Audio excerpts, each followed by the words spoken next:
ప్రభుత్వ ఉద్యోగుల వేతన సవరణ ఇప్పట్లో అసాధ్యంగా కనిపిస్తోంది. పీఆర్సీకి కమిటీ నివేదిక ఇంకా పూర్తి కాలేదు. ఇప్పుడు ఎన్నికల కోడ్ అడ్డంకిగా మారింది. ఏప్రిల్ 2తో పీఆర్సీ కమిటీ గడువు ముగుస్తుండగా ఆ గడువు పెంచాలన్న ప్రతిపాదన ప్రభుత్వ పరిశీలనలో ఉన్నది.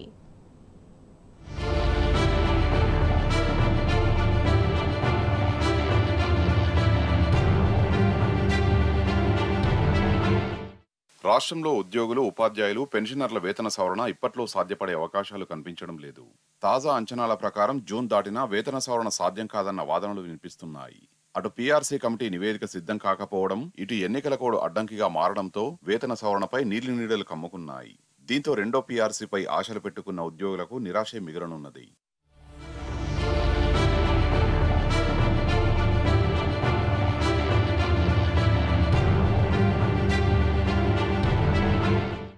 ఉద్యోగుల వేతన సవరణ సిఫారసులకు 2023 అక్టోబర్ 2న అప్పటి కేసీఆర్ ప్రభుత్వం రిటైర్డ్ ఐఏఎస్ అధికారి ఎన్ శివశంకర్ నేతృత్వంలో రెండో పీఆర్సీ కమిటీని నియమించింది. ఈ కమిటీ 6 నెలలలోపు పూర్తి నివేదిక ఇవ్వాలని ఉత్తర్వుల్లో స్పష్టం చేసింది. ఈ గడువు ఏప్రిల్ 2తో ముగియనున్నది. ప్రస్తుతం ఈ కమిటీ పలు సంఘాలు, సంస్థల నుంచి ప్రతిపాదనలు స్వీకరిస్తున్నది. ఎన్నికల కారణంగా కసరత్తు పూర్తి చేయలేకపోయామని, కాబట్టి గడువును మరో 6 నెలలు పొడిగించాలని ప్రభుత్వాన్ని పీఆర్సీ కమిటీ కోరినట్టు తెలిసింది. పార్లమెంటు ఎన్నికల కోడ్ నేపథ్యంలో గడువు పొడిగించవచ్చా లేదా అన్న అనుమానాలు తలెత్తాయి. పీఆర్సీ కమిటీ గడువు పెంచే అంశం ప్రస్తుతానికి ప్రభుత్వ పరిశీలనలో ఉన్నది. దీనిపై ఓ అధికారిని అడగ్గా 2-3 రోజుల్లో గడువు పెంపు ఉత్తర్వులు విడుదలవుతాయని చెప్పారు.